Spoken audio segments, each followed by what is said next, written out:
প্রিয় মুক্তিকামী ছাত্র জনতা, আমরা দেখতে পাচ্ছি যে আমাদের এই অভ্যুত্থান এবং বিপ্লবের পরেই দেশে অরাজকতা নাশকতা করছে ফ্যাসিস্ট এবং তাদের দোসররা। আমরা দেখতে পাচ্ছি যে বিভিন্ন জায়গায় এখন গোলাগুলি চলছে, মন্দিরে হামলা হচ্ছে এবং নাশকতা ও লুটপাট করছে। আমরা মনে করি আমাদের যে ছাত্র নাগরিকদের অভ্যুত্থান তাকে নস্যাৎ করার জন্যই পরিকল্পিতভাবে এই ধরনের ঘটনা ঘটানো হচ্ছে।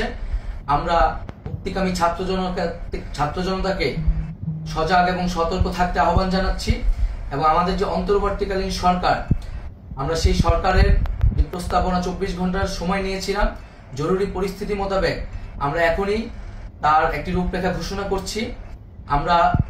আমরা সিদ্ধান্ত নিয়েছি যে সর্বজন গ্রহণযোগ্য আন্তর্জাতিক খ্যাতিসম্পন্ন নোবেল পুরস্কার বিজয়ী ডক্টর মোহাম্মদ ইউনূসকে প্রধান উপদেষ্টা করে অন্তর্বর্তীকালীন সরকার গঠন করা হবে এবং ডক্টর মোহাম্মদ ইউনূসের সাথেও আমাদের কথা হয়েছে। তিনি ছাত্র জনতার আহ্বানে বাংলাদেশকে রক্ষা করতে এই গুরু দায়িত্ব নিতে সম্মত হয়েছে। আমরা সকালের মধ্যেই আমরা এই সরকার গঠনের প্রক্রিয়া দেখতে চাই।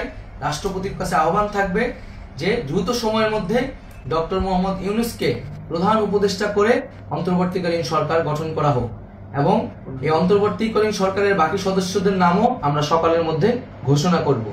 প্রিয় বন্ধুগণ, দেশে যে অরাজকতা চলছে, মানুষের জীবনের নিরাপত্তাহীনতা চলছে, সেজন্য আমরা রাষ্ট্রপতির কাছে আহ্বান জানাচ্ছি দেশে আইন শৃঙ্খলা পরিবেশ ফিরিয়ে আনার জন্য দ্রুত সময়ের মধ্যে কার্যকর ব্যবস্থা নিতে হবে এবং আইন শৃঙ্খলা বাহিনীকে সহযোগিতা করার জন্য মুক্তিকামী ছাত্র জনতাও রাজপথে থাকবে এবং অন্তর্বর্তীকালীন সরকার গঠন না হওয়া পর্যন্ত মুক্তিকামী ছাত্র জনতাকে রাজপথে থেকে তাদের যে অভ্যুত্থান, সেই অভ্যুত্থানকে রক্ষা করতে হবে। প্রিয় বন্ধুগণ, আমরা রক্ত দিয়েছি, শহীদ হয়েছি। আমাদের যে প্রতিশ্রুতি একটি নতুন বাংলাদেশ গঠন করার জন্য, সেটিকে আমাদের অবশ্যই বাস্তবায়ন করতে হবে এবং অবশ্যই ছাত্র জনতার প্রস্তাবিত সরকার বাদে কোনো ধরনের সরকার কিন্তু মেনে নেওয়া হবে না। আমরা বলেছি কোনো ধরনের সেনাশাসিত সরকার অথবা সেনা সমর্থিত সরকার অথবা এই ফ্যাসিস্টদের দোসরদের কোনো বি টিম সরকার কিন্তু আমরা মেনে নিব না। কোনো গণবিরোধী সরকারকে মেনে নেওয়া হবে না। ছাত্র জনতার অভ্যুত্থানকারী যে প্রস্তাবিত সরকার, অন্তর্বর্তীকালীন সরকার, যেটা আমরা সিদ্ধান্ত উপনীত হয়েছি ডক্টর মোহাম্মদ ইউনূসকে প্রধান উপদেষ্টা করে এই সরকার গঠন করা হবে, সেই সরকারকেই বাস্তবায়ন করতে হবে অবিলম্বে।